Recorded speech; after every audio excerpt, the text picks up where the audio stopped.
আসসালামু আলাইকুম, আশা করি সবাই ভালো আছেন। ঢাকা বরিশাল রুটে বরিশাল মানুষের যাতায়াতের একটি মাধ্যম হলো লঞ্চ।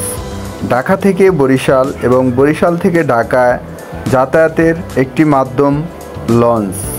বরিশালের মানুষ বেশিরভাগই এই লঞ্চের মাধ্যমে যাতায়াত করে থাকে ঢাকা টু বরিশাল, এবং দ্বিতীয় মাধ্যম হলো পদ্মা সেতু। বরিশালের মানুষের সর্বপ্রথম ঢাকা থেকে বরিশাল যাতায়াতের মাধ্যম ছিল এই লঞ্চ।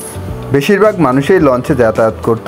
বর্তমানে পদ্মা সেতু হওয়াতে একটু কম যাতায়াত হইতেছে, কিন্তু ভোলা বরিশাল এবং ঢাকা টু ভোলা, ঢাকা টু বরিশাল, বরিশাল টু ঢাকা এসব রুটে যাতায়াতের জন্য মানুষ যে কোনো সময় লঞ্চ ব্যবহার করে থাকে।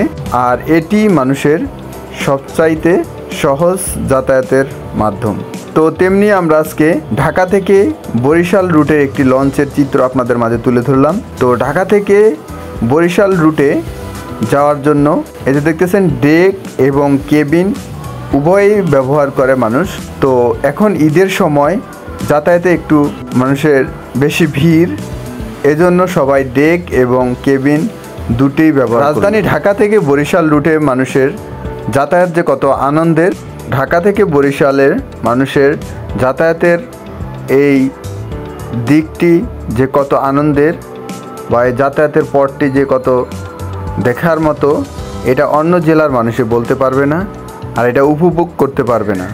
বরিশাল এবং ঢাকা যারা যাতায়াত করে তারা এই আনন্দটি উপভোগ করতে পারবে, অন্যান্য জেলার মানুষই এই আনন্দটি উপভোগ করতে পারবে না। তো আজ এ পর্যন্তই ঢাকা বরিশাল রুটে লঞ্চ থেকে।